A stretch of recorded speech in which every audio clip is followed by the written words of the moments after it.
அவன் கேட்குற இயல்பான ஒரே ஒரு கேள்வி, கலைஞருடைய சமாதி இருக்குல்ல, ஜெயலலிதா சமாதி, அண்ணா சமாதி, கலைஞர் சமாதி, எம்ஜிஆர் சமாதி, இதுல 4 சமாதியில எந்த சமாதியில கரண்ட் யூசேஜ் அதிகமாகுதுன்னு நினைக்கிறீங்க? கலைஞர் சமாதியில். இப்ப நிறைய இன்ஃப்ராஸ்ட்ரக்சர் உள்ள நிறைய கட்டிருக்கீங்க, அதற்கான கரண்ட் பில்லை யார் கட்டுறா? கவர்மெண்ட் கட்டுது. அப்போ கவர்மெண்ட்னா யாருடைய காசு? நம்ம காசு. அப்ப ஏன் பணத்தை எடுத்து உங்க அப்பாவுடைய சமாதிக்கு நீ கட்டுற, எனக்கு 100 யூனிட் கிடையாதுன்ற, இது என்ன ஆட்சின்னு கேட்கறாங்கல்ல. ஒரே ஒரு நபர் 8 முறை ஓட்டு போட்டிருக்கான், வெறும் ஷர்ட் மட்டும் மாத்தி. இப்ப பழைய காலத்துல படத்துல கூட ஷர்ட் கூட மாத்தவில்லை, அப்படியே ஃபிங்கரால காட்டுறாப்ல, மறு வச்சு கூட மாறு வேடம் போடுவாங்க அப்பெல்லாம். இப்ப அது கூட இல்ல. அந்த தொகுதியில அப்ப இவனை போன்ற எத்தனை நபர்கள் போட்டிருப்பாங்க, அவன் வீடியோ எடுத்தான் காமிச்சிட்டோம். அப்போ தேர்தல் ஆணையம் அந்த இடத்தில் தேர்தலை ரத்து செஞ்சுட்டு மீண்டும் நடத்திருக்கணுமா? நடத்திருக்க கூடாது. ஏன் செய்யல? அப்ப இதுல இருந்து உங்களுக்கு என்ன புரியுது? தேர்தல் ஆணையம் நேர்மையா செயல்படுதா? படலையானா படல. நீங்க சவுக்கு விவகாரத்திலே பாத்தீங்கன்னாக்கா இன்றைக்கு கண்டுபிடிச்சிருக்காங்க யாரெல்லாம் சவுக்குக்கு இன்ஃபார்மரா இருந்திருக்காங்க. இந்த சோர்ஸ் சொல்றாருல சவுக்கு அடிக்கடி, அந்த சோர்ஸ் யாராக இருந்திருக்காங்கன்னா திமுகவிலிருந்தே திமுக நபரை வீழ்த்துவதற்கான வேலையை செய்து கொண்ட நபர் யாருன்னு இப்ப கண்டுபிடிச்சிருக்காங்க. நான் உதாரணத்துக்கு 2 மாவட்டம் சொல்றேன், புரிஞ்சுக்கோங்க நீங்களே. திருச்சி, மதுரை. அப்போ மதுரைனா யாருக்குமான போட்டி? நான் கேட்கிறேன், பிஜேபி ஆட்சியில் இது வரைக்கும் மசூதிகள் இடிக்கப்பட்டதா? காங்கிரஸ் ஆட்சியில் இடிக்கப்பட்டதா? இல்ல காங்கிரஸ் ஆட்சியில் ஏதாவது இது வரைக்கும் கோயில்களையோ அல்லது தேவாலயங்களையோ மசூதிகளோ இடித்ததாக ஒரு காணொலி காட்ட முடியுமா? உங்கள் ஆட்சி வந்த பிறகு எத்தனை இடத்துல நீங்க என்னெல்லாம் செஞ்சிருக்கிறீங்க, அது புல்டோசர் வச்சு சரி, பல விஷயங்கள் நீங்க செஞ்சிருக்கீங்க, அரங்கேற்றத்துக்கு எல்லா காணொலியும் இருக்கு. அப்போ இங்கே ஒரு பிரதமராக இருக்கட்டும், ஒரு முதல்வராக இருக்கட்டும், நீங்க எல்லா மக்களுக்குமான ஒரு தலைவனாக இருக்கணுமே தவிர குறிப்பிட்ட மதத்திற்கோ குறிப்பிட்ட நபர்களுக்கோ நீங்க ஒரு தலைவர்னு சொல்லி நீங்க ப்ரொஜெக்ட் பண்ண ஆரம்பிச்சிட்டீங்கன்னாக்கா நீங்க மிகப்பெரிய வரலாற்று பிழை செஞ்சிருக்கீங்க. இன்றைக்கு நம்ம இந்தியா மேப்புக்குள்ள இருக்கக்கூடிய ஒரு ஊருக்கு இன்னொரு சைனாக்காரன் பேர் வச்சிருக்கான். அது அவன் கையில, அவன் கண்ட்ரோல்ல போய் பிஜேபி ஓட்டு போட்டால் அடுத்த 6 மாதத்தில் காஷ்மீர் கையில் இருக்கக்கூடிய பாகிஸ்தானையும் நாங்கள் மீட்டெடுப்போம் என்று யோகி ஆதித்யநாத் கூறியிருக்கார். நீங்க அதை நம்பி ஓட்டு போடுவாங்கல்ல மக்கள். அதாவது இதெல்லாம் என்ன சொல்றது, முட்டாபாய் கூட நம்ப மாட்டான்னு சொல்லுவாங்க. அந்த மாதிரியான ஸ்டேட்மெண்ட் நீங்க போய் காஷ்மீர்ல நீங்க கொண்டு போய் பாகிஸ்தானை மீட்டு கொண்டு வந்துட்டு இயல்பா முதல்ல உங்க ஊர் மக்கள் சந்தோஷமா இருக்கிறானான்னு திரும்பி பார்க்க வைங்க. Karim's biryani paradise at liberty and catering services, கோடம்பாக்கத்தின் அறுசுவை அடையாளம்.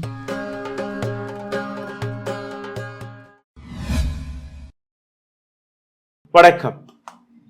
தேர்தல் ஆணையம் உண்மையாகவே டிரான்ஸ்பரண்டான முறையில் வேலை பார்க்கிறதா? இந்த நாட்டில் இருக்கக்கூடிய 100 கோடி ஓட்டர்ஸ்கள், அவர்களுக்கான உரிமை சரியாக கொடுக்கப்படுகிறதா? இந்த நாட்டில் இருக்கக்கூடிய சிவில் சொசைட்டியாக இருக்கட்டும், பியூரோக்ராட்ஸாக இருக்கட்டும், அல்ல சிட்டிசன்ஸ் கமிஷனாக இருக்கட்டும், இதையும் தாண்டி நீங்க பார்த்தீர்கள்னா ஜேர்னலிஸ்ட் அசோசியேஷன் உட்பட பல்வேறு நபர்கள் ஒரு தேர்தல் ஆணையத்திற்கு கடிதத்தை எழுதியிருக்கிறார்கள். ஏன் இதுவரை ஒரு பிரஸ் மீட்டை கூட நீங்க நடத்தவில்லை? கடந்த 25 ஆண்டுகளாக எங்கெல்லாம் தேர்தல் நடக்கிறதோ, தேர்தல் நடந்து முடிந்த உடனேயே, அது ஒரு ஃபேஸாக இருந்தால் கூட உடனடியாக தேர்தல் ஆணையம் பிரஸ் மீட்டை வைக்கக்கூடிய அந்த வழக்கம் இருக்கிறது. ஆனால் இந்த முறை 5 ஃபேஸஸ்கள், 5 கட்டங்கள் கொண்ட இந்த தேர்தல் முடிந்ததற்கு பின் கூட ஒரு பிரஸ் மீட்டை கூட நம்மளால் பார்க்க முடியவில்லை. இன்னொரு பக்கத்தை நீங்க பார்த்தீர்கள்னா வோட்டர்ஸ் டர்ன் அவுட் டேட்டா, அதாவது எத்தனை பேர் ஒரு பூத்தில் போய் ஓட்டு போட்டிருக்கிறார்கள், எத்தனை பெண்கள் போட்டிருக்கிறார்கள், எத்தனை ஆண்கள் போட்டிருக்கிறார்கள், அந்த நம்பர் என்ன. ஒரு சாதாரண பூத்தில் ஒரு 2000 பேர் போய் ஓட்டு போட்டிருந்தாலும் அந்த 2000 பேருக்கான அந்த நம்பர் அங்கே இருக்கும், எழுதியிருப்பார்கள். அந்த டேட்டா எங்க என்கிற ஒரு கேள்வி வருகிறது. அதையும் இதுவரை கொடுக்கவில்லை. 11 நாட்களுக்கு பின்பு first phase of election April 19ஆம் தேதி நடந்ததற்கு பின்பு 11 நாட்களுக்கு பின்புதான் பெர்சன்டேஜை மட்டும் வெளிவிட்டிருக்கிறார்கள். அதாவது 60% ஓட்டு போட்டிருக்கிறார்கள், 66% ஓட்டு போட்டிருக்கிறார்கள். இந்த 60க்கும் 66%க்கும் நீங்க பார்த்தீர்கள்னா தேர்தல் நடந்த அன்னைக்கு 60% இருந்தது. தேர்தல் டேட்டாவை வெளியிடும் போது 66.96% உயர்கிறது. சாதாரணமாக நீங்க பார்த்தீர்கள்னா தேர்தல் நடந்து முடிந்து 2வது நாள் இந்த வோட்டர்ஸ் டர்ன் அவுட் டேட்டாவை வெளியிடுவார்கள். 1% 2% தான் இருக்கும். அந்த 1% 2% நீங்க பார்த்தீர்கள்னா ஆட்சி கவர்ந்து விடும். இந்த இடத்தில் 6% டேட்டாவை வெளியிட்டிருக்கிறார்கள். வோட்டர்ஸ் டர்ன் அவுட் டேட்டாவை நீங்க வெளிவிடவில்லை, பெர்சன்டேஜாக வெளிவிடுகிறீர்கள். 11 நாட்களுக்கு பின்பு இந்த டேட்டா வெளிவருகிறது. அந்த டேட்டாவிற்கான கணக்கு கிடையாது. எதையுமே காட்டாமல் எப்படி தேர்தல் ஆணையம் இந்த நாட்டு மக்களுக்கு முன்பு எந்த பிரஸ் மீட்டையும் வைக்காமல் அந்த கேள்விகளையும் அட்ரஸ் செய்யாமல் இயங்கிக் கொண்டிருக்கிறது. இது போன்ற பல்வேறு கேள்விகள் இருக்கிறது. இதை பற்றி இன்னும் ஆழமாக பேசுவதற்காக இப்ராஹிம் அவர்கள் எழுதியிருக்கிறார். சார் வணக்கம் சார். தேர்தல் ஆணையம் பயஸ்டா நான் பயஸ்டா? ரொம்ப சிம்பிளா சொல்லிடலாம் சார். ஒரே ஒரு நபர் 8 முறை ஓட்டு போட்டிருக்கான், ஒரு ஷர்ட் மட்டும் மாத்தி. இப்போ பழைய காலத்துல படத்துல கூட ஷர்ட் கூட மாத்தவில்லை, அப்படியே ஃபிங்கரால காட்டுறாப்ல அந்த மறு வச்சு கூட மாறு வேடம் போடுவாங்க அப்பெல்லாம். இப்போ அது கூட இல்லை. அந்த தொகுதியில அப்ப இவனை போன்ற எத்தனை நபர்கள் போட்டிருப்பாங்க, அவன் வீடியோ எடுத்தான் காமிச்சிட்டோம். அப்போ தேர்தல் ஆணையம் அந்த இடத்தில் தேர்தலை ரத்து செஞ்சுட்டு மீண்டும் நடத்திருக்கணுமா, நடத்திருக்க கூடாது? ஏன் செய்யல? அப்ப இதுல இருந்து உங்களுக்கு என்ன புரியுது?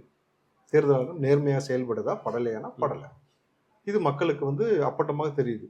அதுவும் நீங்க உத்தரப்பிரதேஷ், நீங்க இதுக்கு முன்னாலாம் நீங்க பாத்தீங்கன்னா யோகி வெளியில உட்கார்ந்து அந்த காணொலி நம்ம பார்த்தோம். மக்கள் உள்ள போவாங்க, மை வைப்பாங்க, ஓட்டு போட அனுமதி இல்லை, அங்க வேற ஒருத்தன் ஓட்டு போடுவான். வெளியில போகும்போது யோகியோட கையை தொட்டு கும்பிட்டுட்டு போன அந்த காட்சியெல்லாம் பார்த்தோம். இப்போ ஒரு சர்வாதிகாரியா மாறி புல்டோசர் ஆட்சின்னு சொல்றாங்கல்ல, ஸோ வச்சுக்கிட்டு நீங்க மக்களை இன்னமும் கொத்தடிமைகளாக அந்த பாமர மக்களை எப்படி பிளவுபடுத்தி வச்சீங்கன்னா, வெறும் சாதியை மட்டும் ஊட்டி நீங்க சாராயத்தை அங்கே கிடையாதுன்னு சொல்லிட்டு, ஆனா சாதியை ஊட்டி அந்த மக்களுக்குள்ள ஒரு பிரிவினைவாதம், ஒரு பயத்தையும் ஏற்படுத்தி வச்சிருக்கீங்க. சர்வாதிகார போக்குல இப்போ தமிழ்நாடு போல இங்க இருக்கக்கூடிய கேள்வி எழுப்பக்கூடிய இந்த உரிமை அங்க இருக்கா? தமிழ்நாட்டுல என்னதான் நீங்க இருந்தாலும் சரி, இங்க பொறுத்த வரைக்கும் திமுக அதிமுக தான் ஒரு மிகப்பெரிய பலமான கட்சிகள். இங்க இருக்கக்கூடிய இந்த திராவிட சித்தாந்தம் இங்க நமக்கு சொல்லிக் கொடுத்த விஷயங்கள்லாம் இருக்கு இல்லையா?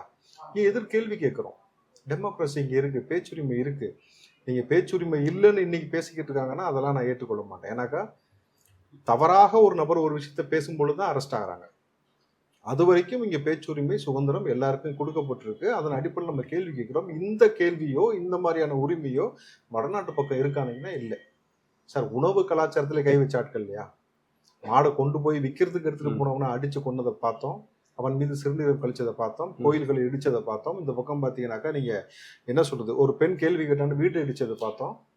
அப்போ தேர்தல் ஆணையம் எல்லாத்தையும் நீங்க பாக்குறீங்கன்னா, இது எல்லாருக்கும் நீங்க என்ன பண்ணணும், அதற்கான முன்னெடுப்பு எடுத்து இப்படிப்பட்ட ஆட்சி இந்த இடத்துல இருக்கு, இந்த மாதிரி கொடுங்கோல் ஆட்சி செய்யறாங்க, அப்ப இதுக்கு முன்னாடி நம்ம ஏதாவது ஒரு முன்னெடுப்பு எடுக்கணும். ஒரு ரிசர்வ்ல போலீஸை வர வச்சு நம்ம உரிய பாதுகாப்பு கொடுத்து, நீங்க எலெக்ஷன் பூத்துக்குள்ள உட்காந்துருக்கணும் 2 போலீஸ். ஏன்னா பூத்துக்குள்ள உட்கார்ந்ததான் அவங்களே போய் போடுறாங்களா அடுத்தவன் போடுறானான்னு தெரியும். நீங்க அங்க உட்காரவே இல்லையே, அப்ப எப்படி நடக்கும் நேர்மையா? இதே இடத்துல ஹைதராபாத்தில் இருக்கக்கூடிய மாதவி லதாவுடைய வீடியோ நீங்க பார்த்திருப்பீர்கள். தன்னுடைய கான்ஸ்டியூன்சியில போலிங் பூத்துக்குள்ள போய் இஸ்லாமிய பெண்களுடைய அந்த அடையாள அட்டையை மட்டும் பார்க்கல.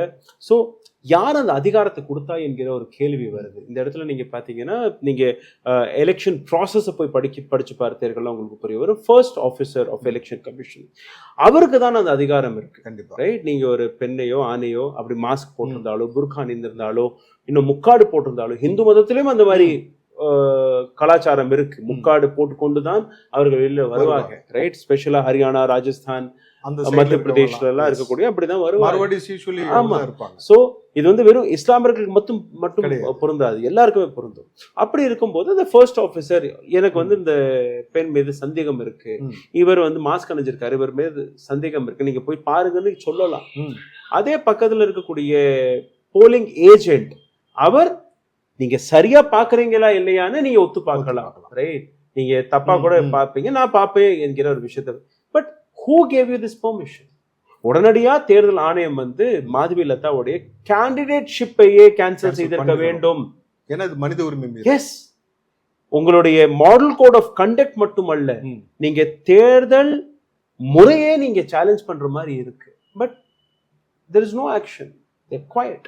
ஒரு மசூதியை பார்த்து அம்பு விடுவது இருக்கு. இந்த பக்கம் சக மனிதர்களை இவங்க செக் பண்ணுவதற்கான அதிகாரம் யார் கொடுத்தது? இதை கூடவே நீங்க இன்னொரு விஷயத்தை கம்பேர் பண்ணி பாருங்க. நீட் எக்ஸாம், நீட்ல இந்த மாணவ பிள்ளைகளுடைய தலைமுடிக்குள்ள கையை விட்டு கோதக்கூடிய உரிமை உங்களுக்கு யார் கொடுத்தா? ஒரு வயசுக்கு மேல பெண் பிள்ளைய பெத்தவங்களே கை வைக்க மாட்டாங்க. அது பப்ளிக்ல நீங்க பாத்தீங்கன்னாக்கா நீங்க எல்லா காணொலியும் இப்ப தமிழ்நாட்டில் நீங்க பார்த்திருக்கலாம். அத்தனை பெற்றோர்கள் இருக்காங்க, சக மனிதர்கள் இருக்காங்க, ஆட்கள் இருக்காங்க, மீடியா இருக்கு. அவங்க மத்தியில இந்த பெண் பிள்ளைகளை தலைவரி கோலத்துல எக்ஸாம் சென்டருக்கு அனுப்புறீங்க. உள்ள கையை விட்டு ஒரு வயதுக்கு வந்த பிள்ளையை வந்து கோதுறது, காதுல அவுக்குறது, கொலுசு அவுக்குறது, செக் பண்றது, இந்த உடல் ரீதியாக தொடரக்கூடிய அனுமதி யார் கொடுத்தா? நீங்க எக்ஸாம் ஹால்ல பிட் அடிச்சா செக் பண்ண வேண்டிய வேலை டீச்சருக்கு, உங்களுக்கு கிடையாது. உங்களுக்கு அந்த அதிகாரமே இல்லையே. அப்போ நீங்க அந்த வேலை செய்றீங்கன்னு இது வரைக்கும் யாருமே அந்த கேள்வி எழுப்பல. டீச்சர் நீங்க என்ன செய்றீங்க, 2 எக்ஸாம் இருப்பாரு, 4 கூட போடுங்க, இல்ல சிசிடிவி வைங்க. அதை விட்டுட்டு அந்த பிள்ளைகளை தலைவரி கோலமாக மாற்றுவதற்கு இந்த நீட்டை வச்சு நீங்க பயன்படுத்துவதும், எலெக்ஷனுக்கு ஓட்டு போட வந்தா நீங்க பல பேர் ஓட்டே போடுறதில்ல. அன்னைக்கு லீவுன்னு சொல்லிட்டு ஜாலியா கரிசோறு சாப்பிட்டு சுற்றி இருக்கிற சமூகத்துக்கு மத்தியில் ஒருத்தவங்க ஓட்டு போறவங்களை அவங்க உடைய திறக்க சொல்லி பாக்குறதும், முகத்தை பாக்குறதுக்கான அதிகாரம் இருக்கு. அவங்க அந்த அதிகாரம் மீறல் செய்யறாங்கனாக்கா, இதையும் தேர்தல் ஆணையம் கண்டுகொள்ளாம போகுதுனாக்கா இது என்ன மாதிரி? அப்போ வந்து காலங்காலமா மோடி மட்டுமே வந்துகிட்டு இருப்பாரு இல்லையா, வேற யாரும் வருவதற்கான வாய்ப்பு இல்லை. இதே இடத்துல அதிகார வர்க்கம் ஒண்ணு இருக்கு. ஆட்சியாளர்கள், ஆட்சியார் கையில இருக்கோ. இப்ப வந்து நம்ம மோடி அவர்களே குறை சொல்லிட்டு இருக்கோம், பிரஸ் மீட்டே வச்சதில்லை. ஸ்டாலின் அவர்களும் வச்சதில்லை. ஒரு பிரஸ் மீட்டை கூட இன்னைக்கு வேற சந்திச்சது இல்லை. ரைட். ஸோ இதே மாதிரி நீங்க பாருங்க, பேச்சுரிமை பத்தி நம்ம பேசும்போது சமீபத்துல வெளிவந்த ஃபெலிக்ஸ் அண்ட் சவுக்கு சங்கருடைய இஷ்யூ, நிச்சயமாக அவர்கள் பேசிய விதம் மிகவும் தவறு. அதை வந்து நம்ம எங்கேயுமே சப்போர்ட்டே பண்ண முடியாது. கண்டிப்பா. ரைட். ஆனால் அதே இடத்துல சவுக்கு சங்கருடைய முன்னாள் ஒரு சில இன்வெஸ்டிகேஷன்லாம் பார்த்தீங்கன்னா, முக்கியமாக ஈஷா யோகாவாக இருக்கட்டும், அல்ல ஃபெலிக்ஸ் ஜெரால்டுடைய ஜேர்னலிசம் வாழ்க்கை நீங்கள் பார்த்தீர்கள்னா கூட ஒரு இண்டிபெண்ட் மீடியா ஹவுஸாக பல்வேறு விஷயங்கள் எடுத்து வைத்த விஷயம். ஒரு வீடியோ தவறாக வந்திருக்கு, அந்த வீடியோவை பற்றி நீங்கள் கேள்வி எழுப்புறீங்க, அதற்கான மன்னிப்பு அவர் கேட்டுட்டாருன்னு நான் படித்து பார்த்தேன். ஆனால் அதையும் தாண்டி அவருடைய வீட்டுக்கு போய் அவருடைய மனைவி பேரில் இருக்கக்கூடிய சொத்தை எல்லாம் நீங்கள் அந்த பத்திரத்தெல்லாம் எடுத்துகிட்டு போயிருக்கீங்க. அதுவும் அவங்க மனைவி சொன்ன வார்த்தை நீங்கள் கவனிக்கணும், எதையாவது வந்து வச்சுட்டு போயிருக்கீங்கன்னு பயமாக இருக்கு. S, of course. ஸோ அந்த அளவுக்கு நீங்க மூவ் பண்ணிருக்கிறது ஒரு இது வந்து எந்த விதமான மாற்றமும் இல்லையே. நீங்க பிஜேபியா இருந்தா என்ன, காங்கிரஸா இருந்தா என்ன, டிஎம்கேவாக இருந்தாலும் என்ன, ஏடிஎம்கேவாக இருந்தாலும் என்ன, நீங்க அதிகாரத்தில் இருக்கும் போது யாருமே கேள்வி கேட்க கூடாது. இந்த கேள்விக்கான அப்படி நீங்க கேள்வி கேட்டீங்கன்னா உங்க மேல ஃபயர்ட். நீங்க சட்டத்தில் இருக்க உங்களுக்கு நீங்க பணிஞ்சு போனீங்கன்னா உங்களுக்கு அடுத்தடுத்து பதவி உயர்வு கிடைக்கும், பல்வேறு லாபங்கள் கிடைக்கும். இதுதானே பிரைம் மினிஸ்டர் மோடி செஞ்சுட்டு வந்தார். ரைட். சஞ்சீவ்னு ஒரு ஐபிஎஸ் ஆஃபீஸர் மகாராஷ்டிராவில், அவர் குஜராத்தில் நடந்த அமித்ஷாவிற்கு எதிராக ஒரு ஃபைலை ரெடி பண்றாரு. இன்னைக்கு வரை அவர் சிறையில் இருக்கிறார். அதே போன்று இன்னொரு பத்திரிகையாளர்கள் சுட்டுக் கொல்லப்பட்டதாக, பத்திரிகையாளர் நீதிபதிகள் மிரட்டப்பட்டதாக இருக்கட்டும், இன்னொரு நீதிபதி மோடியின் அமித்ஷாவிற்கு கிளீன் சிட் கொடுக்கலன்னு சொன்னார், அவர் சுட்டுக் கொல்லப்பட்டார். அதுதான் சொல்றேன். ரைட். நீங்க so that this is all over India. Like so டிஎம்கேவிற்கும் பிஜேபிக்கும் எந்த விதமான வித்தியாசமும் கிடையாது. நாளைக்கு ஏடிஎம்கே வந்தாலும் அதுதானே. ஸோ அதிகார வர்க்கத்தில் இருக்கக்கூடிய இந்த அதிகாரம் சட்டத்தை கேள்வி கேட்கக்கூடாது, அரசாங்கத்தை பார்த்து நீங்க கேள்வி கேட்கக்கூடாது என்கிற இந்த கேள்வியே ஒரு தவறா இருக்கு இல்லையா, ஒரு தவறான பிரசிடென்சியை செட் செய்து. அதாவது சில விஷயங்களை வந்து அரசாங்கத்திற்கு தெரியப்படுத்த வேண்டிய கடமை ஊடகவியலாளருக்கு இருக்கு. ஏன்னா 4வது தூண். அதை தாண்டி இப்போ நீங்க இந்த போலியான கையெழுத்து, போலியான பில் மூலம் மணல் நிறைய அள்ளப்படுகிறதுன்னு கவர்மெண்ட்டுக்கு ஒருத்தரை கொண்டு போனாக்கா அதை சரி செய்வதற்கான முன்னெடுப்பை முதல்வர் தான் செய்யணும். ஆமீன்ல சிறார்கள் வேலை செய்யறாங்கன்னு சொன்ன பொழுது அதை சரி செய்வதற்கான முன்னெடுப்பு எடுக்கணுமே தவிர இல்லை அது மாதிரி விஷயம் நடக்கவே இல்லை, அது வெட்டினது ஒட்டினதுன்னு ஒரு முதல்வர் பேசியதுடைய விளைவு தான் இன்னைக்கு பார்த்தீங்கன்னாக்கா அமைச்சர் பெருமக்கள் கிடையாது, சாதாரண ஒரு அதிகாரிகள்ல இருந்து கவர்மெண்ட் எம்ப்ளாயி எல்லாருமே வந்து ரொம்ப மெத்தன போக்கா மாறுவதற்கு ஒரு காரணமாக இருந்தது அந்த விஷயம். அப்போ நீங்க பேருந்து அந்த டயர் மறுசுழற்சி ஊழலாக இருக்கட்டும், மணலாக இருக்கட்டும், நீங்கள் வந்து ஆவியில் சிறார்கள் வேலை செஞ்ச விஷயமா இருக்கட்டும், போக்குவரத்து ஊழியர்களுடைய பிரச்சனையாக இருக்கட்டும், ஒவ்வொரு விஷயத்தையும் நம்ம எடுத்து கவர்மெண்ட்டுக்கு சொல்ல கவர்மெண்ட் அதை சரி பண்ணிகிட்டே வந்தாக்கா ஸ்டாலினை அடுத்த 20 ஆண்டுகளுக்கு அசைக்கவே முடியாது. ஆனால் நீங்கள் அந்த இடத்துல ஒரு தவறு பண்ணதுடைய விளைவு, நீங்கள் இந்த கிளாம்பாக்கம் இஷ்யூவை எடுத்துக்கோங்க, அந்த பெருமெள்ளத்தில் பாதிக்கப்பட்டதாக இருக்குங்க. எதுவுமே மக்களை சார்ந்து இப்போது மக்கள் என்னைக்கு ஒரு அதிருப்தி ஆகிறான்னா அவனுடைய அடிப்படை வாழ்வாதாரத்தில் நீங்கள் கை வைக்காத வரைக்கும் மக்கள் அதை பெருசாக எடுத்துக்க மாட்டாங்க. நீங்கள் ஒரு உதாரணத்துக்கு இப்போ ஒரு பிரிட்ஜு கட்டுறீங்க, அதில் இத்தனை % உங்களுக்கு கமிஷன் வருதுன்னு சொல்லி நீங்களே பேசிக்கிட்டீங்க, சைலண்டாக மூவ் பண்ணிக்கிறீங்கனாலும் மக்கள் அதை பற்றி கவலைப்பட்டானா, கேள்வி எழுப்பினானா? எழுப்பலை. அன்றாட அவனுடைய பிரச்சனை பேசிக்கான விஷயம், அதில் நீங்கள் கை வைக்கும் பொழுது தான் இங்கே பிரச்சனையே ஸ்டார்ட் ஆகுது. இப்போது அம்மா உணவகம் ஜெயலலிதா திறந்து வச்சாங்க, நீங்க என்ன எலெக்ஷன் மேனிஃபெஸ்டோல சொன்னீங்கன்னா அதற்கு போட்டியாக 500 கலைஞர் உணவகம் முதல் கட்டமாக கொண்டு வரப்படும் சொன்னீங்க. இதையும் செய்யல, அதையும் நீங்க வந்து பாதி நிச்சயமா. அடைச்சிங்க. அப்போ நீங்க இப்போ கனிமொழி அவர்களுடைய தொகுதியில பெருவெள்ளம் வந்து பாதிக்கப்பட்ட பொழுது சென்னை இங்க 4 மாவட்டம் பாதிக்கப்பட்டுச்சு. அதை விட மோசமான நிலை அங்க இருந்தது. வீடு மொத்தமும் போயிடுச்சு, உணவு இல்லை, உடை இல்லை, அடுத்த வேலைக்கு எதுவுமே இல்லைன்னும் பொழுது ஒரு அரசாங்கம் என்ன முதல்ல செஞ்சிருக்கோம்னா, அந்த மக்களுக்கு இந்த போல அம்மா உணவகத்தை போல நீங்க பேரை மாத்திருங்க, உங்களுக்கு அதுதான் பிரச்சனையா, பேரை மாத்திருங்க, அரசாங்க உணவுன்னு வச்சுட்டு போங்க. அவர்களுக்கு உணவும் தண்ணீரும் இலவசமா கொடுத்துருக்கணும் 1 மாதத்திற்கு.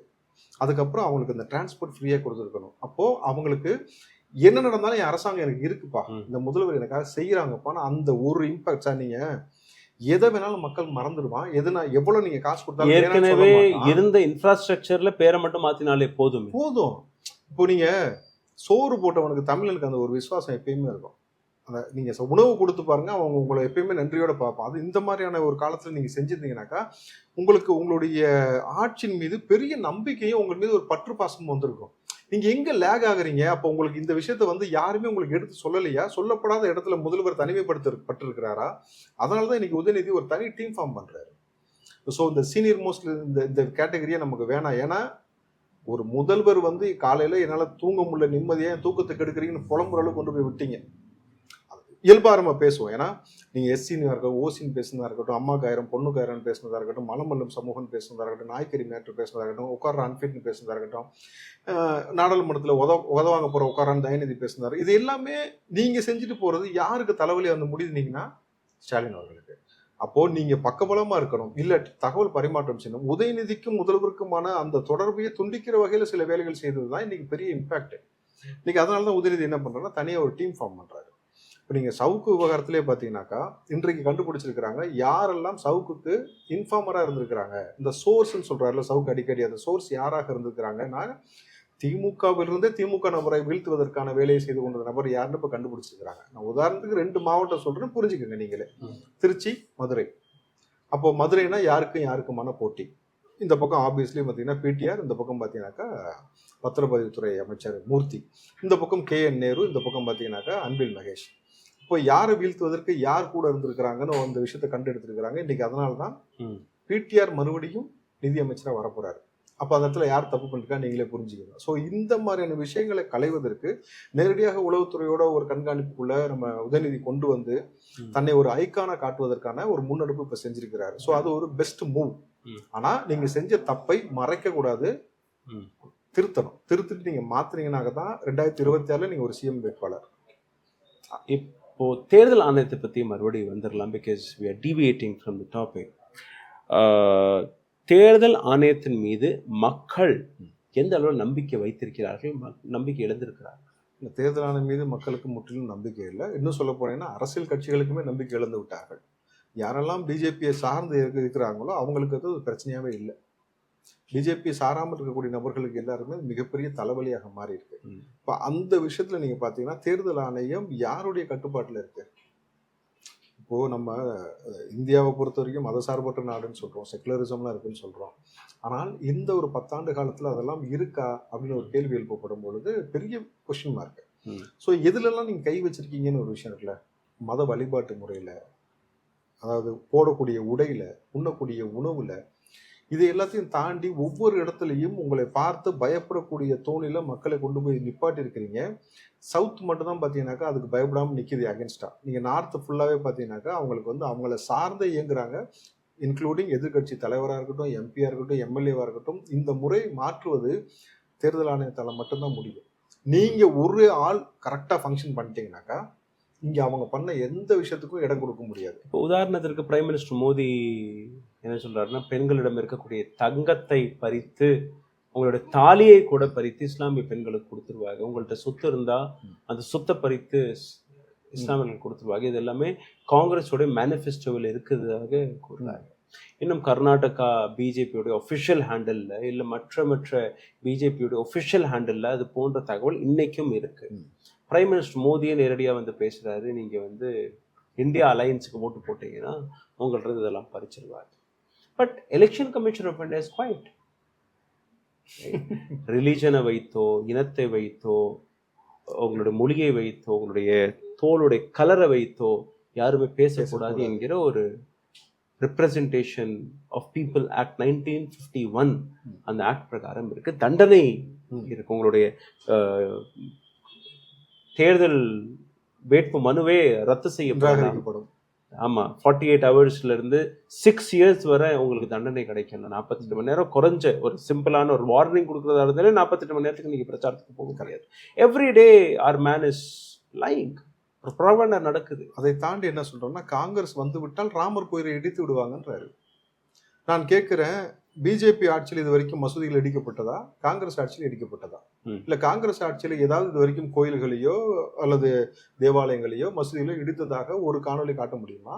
உங்கள் ஆட்சி வந்த பிறகு எத்தனை இடத்துல நீங்க என்னெல்லாம் செஞ்சிருக்கிறீங்க, அது புல்டோசர் வச்சு சரி, பல விஷயங்கள் நீங்க செஞ்சிருக்கீங்க அரங்கேற்றத்துக்கு, எல்லா காணொலியும் இருக்கு. அப்போ இங்கே ஒரு பிரதமராக இருக்கட்டும், ஒரு முதல்வராக இருக்கட்டும், நீங்க எல்லா மக்களுக்குமான ஒரு தலைவனாக இருக்கணுமே தவிர குறிப்பிட்ட மதத்திற்கோ குறிப்பிட்ட நபர்களுக்கோ நீங்க ஒரு தலைவர்னு சொல்லி நீங்க ப்ரொஜெக்ட் பண்ண ஆரம்பிச்சிட்டீங்கன்னாக்கா நீங்க மிகப்பெரிய வரலாற்று பிழை செஞ்சிருக்கிறீங்க. மோடி, நீங்க பிஜேபியை பொறுத்த வரைக்கும் இன்றைக்கு வரைக்கும் ஒரு மதிக்கத்தக்க ஒரு தலைவர் யாருனாக்கா வாஜ்பாய். அதை வந்து எல்லாருமே அவர் சொல்லுவாங்க. அந்த இடத்திற்கு மோடி வருவாரானாக்கா நிச்சயமா அந்த இடத்தை தவற விட்டாரு. வாஜ்பாய் காலகட்டத்தில் இருந்த பிஜேபி இன்னைக்கும் இருக்கா? வாய்ப்பே இல்லை. இன்னைக்கு உள்ள பிஜேபி எப்படி பாக்குறீங்க? இன்னைக்கு உள்ள பிஜேபி தான் சொல்றேன்ல, உங்களுடைய நான் என்ன சாப்பிடணும், நான் என்ன ட்ரெஸ் பண்ணணும்னு நீங்க முடிவு பண்றீங்க. நாளைக்கு மறுபடியும் நீங்க செஞ்சீங்கன்னாக்கா இந்திய அரசியலமைப்பு சட்டத்துல கிட்டத்தட்ட 370 பக்கங்களை திருத்தி வச்சிருக்காங்கன்ற தகவலும் நமக்கு இருக்கு. நாளைக்கு அதையும் நீங்க கை வைப்பீங்க. அப்போ வந்து நான் என்ன சாப்பிடணும், என்ன பண்ணணும், எங்க வாழணும், எங்க பேலணும் முதல் கூட நீ முடிவு பண்ணுவேனாக்கா இது எந்த மாதிரியான ஆட்சி முறைன்னு ஒரு கேள்வி இருக்குல்ல. அப்போ இது என்ன ஆகும்னா, எப்பயுமே நீங்க பாருங்க, 100 வருஷத்துக்கு ஒரு முறை ஒரு புரட்சி உருவாகும். எல்லா நாடுகள்லையும் பார்த்தீங்கன்னாக்கா ஒரு விதமான புரட்சியோ ஒரு கலவரமோ ஒரு மாற்றமோ ஏற்படுத்தும். மக்கள் தன்னிச்சையா வெளியில வருவாங்க. நீங்க இப்படியே அடக்கி வச்சிங்கனாக்கா இது வேற மாதிரியான ஒரு பரிணாம வளர்ச்சி அடைஞ்சிச்சுனாக்கா இது நம்ம இந்தியாவுக்கு இது ஒரு நல்ல ஒரு ஆரோக்கியமான விஷயமா இருக்குமானா இருக்காது. உங்களால வந்து இந்திய எல்லைகளை பாதுகாக்க உங்களால முடியல. இன்றைக்கு வந்து நம்ம இந்தியா மேப்புக்குள்ள இருக்கக்கூடிய ஒரு ஊருக்கு இன்னொரு சைனாக்காரன் பேர் வச்சிருக்கிறான். அது அவன் கையில, அவன் கண்ட்ரோல்ல போய் பிஜேபி ஓட்டு போட்டால் அடுத்த 6 மாதத்தில் காஷ்மீர் கையில் இருக்கக்கூடிய பாகிஸ்தானையும் நாங்கள் மீட்டெடுப்போம் என்று யோகி ஆதித்யநாத் கூறியிருக்கிறார். நீங்க அதை நம்பி ஓட்டு போடுவாங்கல்ல மக்கள். அதாவது இதெல்லாம் வந்து என்ன சொல்றது, முட்டாபாய் கூட நம்ப மாட்டான்னு சொல்லுவாங்க. அந்த மாதிரியான ஸ்டேட்மெண்ட் நீங்க போய் காஷ்மீர்ல வந்துட்டு நீங்க கொண்டு போய் பாகிஸ்தானை மீட்டு கொண்டு வந்துட்டு பண்றதுலாம் இயல்பா. முதல்ல உங்க ஊர் மக்கள் சந்தோஷமா இருக்கிறானான்னு திரும்பி பார்க்க வைங்க. அப்படி எதற்காக நீங்க வந்து ஒரு வெளிநாட்டை சார்ந்த ஒரு அதிபர் வரும்போது திரை போடுறீங்க? இன்னொரு திரை மட்டும் போடல, நீங்க இன்னொரு காணொலி இருக்கு, பச்சை பசேர்னு புல்லு வளர்ந்த மாதிரி பச்சை கலர் பெயிண்ட் அடிச்சானுங்க, ஸ்ப்ரே பெயிண்ட் அடிச்சு பசுமையா இருக்கு. நான் வறண்ட பூமி அதை வந்து பசுமையா இருக்க மாதிரி நீங்க வந்து இப்படி கார்ல போகும்போது பார்த்தா பச்சை பசன்னு தெரியுற மாதிரி காட்டுறீங்கனாக்கா அப்ப என்ன மாதிரி ஆட்சி செஞ்சுக்கிட்டு இருந்திருக்கீங்க? இப்போ வரைக்கும் என்ன செய்யறீங்க? ஒரு மதத்தை வைத்து, ஒரு இனத்தை வைத்து, ஒரு மொழியை வைத்து, உணவை வைத்தெல்லாம் நீ அரசியல் பண்ணீங்கன்னாக்கா செஞ்சதை சொல்லி இப்போ செய்யறது பேசுறதுக்கு ஒண்ணுமே இல்லைன்னும் பொழுது இது எதுல கொண்டு போய் நிப்பாட்டும் உங்களான்னு ஒரு விஷயம் இருக்குல்ல. நான் தான் சொன்னேன்ல, இது ஒரு நாளைக்கு ஒரு ஹிட்லருக்கு ஒரு முசோலினிக்கு இருக்கிற மாதிரி இடத்தை அடைவதா அல்லது அப்துல் கலாம், காமராஜர், கக்கன் போன்ற நபர், விவேகானந்தர் போன்ற நபர், அம்பேத்கர் போன்ற நபருக்காக நீங்க மாறுவதான்றதான் இங்க கேள்வியே. தலைவர்கள் அப்படித்தானே இருக்கணும். என்னுடைய கடைசி கேள்வி, அப்படி பிஜேபியுடைய நிலை எப்படி இருக்குன்னு எல்லாருக்குமே தெரியும். பிகாஸ் அப்கி பார் 400 பாருங்கிற அந்த 400 நம்பர் எல்லாம் வராதுங்கிற விஷயம் பல்வேறு நபர்கள் எடுத்து காட்டிட்டாங்க. அப்படியும் அந்த 400 வந்துருச்சுனால் எலெக்ஷன் கமிஷன் ஆஃப் இந்தியாவை வைத்து ஏதோ தில்லுமுள்ளு நடந்ததாக நீங்க நம்புவீர்களா? 400 சீட்டு வந்துட்டாங்கன்னா நான் சொன்ன மாதிரி ஒரு குறிப்பிட்ட காலத்துக்கு பிறகு மக்கள் புரட்சி வெடிக்கும்.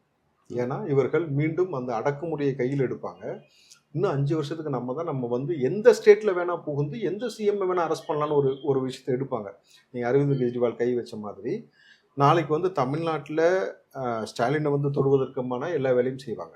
ஏன்னா ஏற்கனவே இங்கே நீங்கள் சட்டமன்றத்துக்குள்ளேயே ஆரம்பிச்சிருக்கீங்க, நீங்கள் நம்ம தலைமைச் செயலத்துக்குள்ளேயே ஆரம்பிச்சிருக்கீங்க பொழுது உங்களுக்கு அடிபணியக்கூடிய வேலையை செய்வீங்க. அப்போ வந்து என்ன ஆகுனாக்கா, ஒருவேளை தலைவர்கள் அவர்கள் செய்த ஒரு சில விஷயத்தினால கூட அடிபணிஞ்சு போவார்கள். ஆனால் மக்கள் அப்படி போக மாட்டாங்கல்ல. அது குறிப்பாக இந்த சவுத் சைடில் இருக்கக்கூடிய மக்கள் வந்து அப்போ ஒரு புரட்சி வெடிக்கும். அப்போ ஒரு தேவையில்லாத ஒரு பிரச்சனை உருவாகுன்றது இயல்பாக இருக்கிற விஷயம். அப்போ இதை மாற்றணும்னாக்கா முதல்ல இங்கே இருக்கக்கூடிய ஆளுங்கட்சிக்கு மக்கள் ரொம்ப பக்கபலமாக நிற்கிற ஒரு ஆட்சி நீங்கள் ஏற்படுத்தணும். என்னுடைய அதாவது குறிப்பாக ரொம்ப இயல்பாக புரிஞ்சுக்கிற மாதிரி சொல்கிறேன். தண்ணி வாங்கி கொடுக்குற பிரச்சனை கர்நாடகாவில் வந்து முதல்வர் தண்ணி கேட்டதுனால கர்நாடகா ஸ்டேட்ல தர்ப்பணம் பண்ணாங்க ஸ்டாலினுடைய போட்டோ வச்சு. தமிழ்நாட்டில் அதுக்கு மிகப்பெரிய கண்டன குரல் வரவே இல்லை பார்த்தீங்களா மக்கள் மத்தியில். அந்த இடத்துல நீங்கள் தோத்துட்டீங்க. இதே ஒரு எம்ஜிஆர் இருந்தா உதாரணத்துக்கு சொல்கிறேன், அவருக்கு இந்த மாதிரி செஞ்சீங்கன்னாக்கா மக்கள் சப்போர்ட் பண்ணுவாங்கன்னா ஏன் பண்ணாங்கன்னு ஒரு விஷயம் இருக்குல்ல. நீங்கள் இதே கலைஞருக்கு அந்த மாதிரி நீங்கள் செஞ்சிருந்தீங்கன்னா மக்கள் கொந்தளிச்சிருப்பாங்க. அப்போ அந்த இடத்துல நீங்கள் தவறிட்டீங்க. அதை நீங்கள் சரி செய்யணும். இப்போ சாதாரண மின்சார பிரச்சனை எடுத்துக்கோங்க. 100 யூனிட் ஃப்ரீன்ற விஷயத்தில் அது ஜெயலலிதா கொண்டு வந்தது. எல்லா மக்களுக்கும் தேவையின்றி நீங்கள் என்ன கொண்டு வரீங்கன்னாக்கா, சொந்த வீடு வச்சிருக்கவன் 4-5 போர்ஷன் வச்சிருந்தானா அவனுக்கு கிடையாது. சொந்த வீட்டில் இருக்கிறவனுக்கு மட்டும் நாங்கள் 100 யூனிட் ஃப்ரீனாக்கா, வாடகை வீட்டில் இருக்கிறவன் சொந்த வீடு இல்லாத வாடகை வீட்டில் கொடுக்குற அளவுக்கு தான் அவனுடைய ஃபினான்ஷியல் ஸ்டேட்டஸ் இருக்கு. நியாயமா? அப்போ கஷ்டப்படுறவனுக்கு தான் அந்த 100 யூனிட் போகணும். இவ்வளோ வீடு சொந்தமாக வச்சிருக்கிறவனுக்கு அவன் ஏன் போகணும்னு ஒரு விஷயம் இருக்குல்ல. அதை புரிஞ்சிக்காம நீங்கள் அதில் கை வச்சுட்டு மறுபடியும் மின்சாரத்தோடைய ரேட்டு இதோட 4வது முறைன்னு நினைக்கிறேன் ஏற்றிருக்கிறீங்க. அப்போது 500 ரூபாய் கட்டுறவன் 5000 ரூபாய் கட்டும் பொழுது உங்கள் மீது அதிருப்தி தான் ஏற்படும். அவன் கேட்குற இயல்பான ஒரே ஒரு கேள்வி, கலைஞருடைய சமாதி இருக்குல்ல, ஜெயலலிதா சமாதி, அண்ணா சமாதி, கலைஞர் சமாதி, எம்ஜிஆர் சமாதி, இதில் 4 சமாதியில் எந்த சமாதியில் கரண்ட் யூசேஜ் அதிகமாகுதுன்னு நினைக்கிறீங்க? கலைஞர் சமாதியில். இப்போ நிறைய இன்ஃப்ராஸ்ட்ரக்சர் உள்ள நிறைய கட்டியிருக்கிறீங்க. அதற்கான கரண்ட் பில்லை யார் கட்டுறா? கவர்மெண்ட் கட்டுது. அப்போ கவர்மெண்ட்னா யாருடைய காசு? நம்ம காசு. அப்போ ஏன் பணத்தை எடுத்து உங்கள் அப்பாவுடைய சமாதிக்கு நீ கட்டுற, எனக்கு 100 யூனிட் கிடையாதுன்ற, இது என்ன ஆட்சின்னு கேட்குறாங்கல்ல.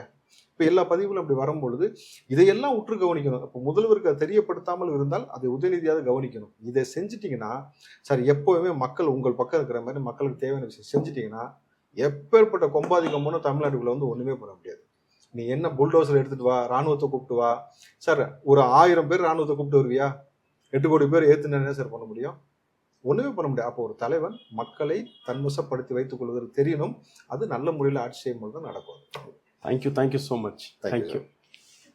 ஊடகம் கார்ப்பரேட் அரசியல்வாதிகளின் கைப்பாவையாக அடிமைகளாக இருந்தது போதும், இனி சாட்டை எடுத்து சுழற்றும் நேரம் வந்துவிட்டது. ஊடகம் பொதுமக்களாகிய உங்களுக்காக, உங்களாலேயே இயக்கப்பட வேண்டும். ஊடக சுதந்திரத்திற்காக உங்களின் பங்களிப்பை இன்றே அளித்திடுங்கள்.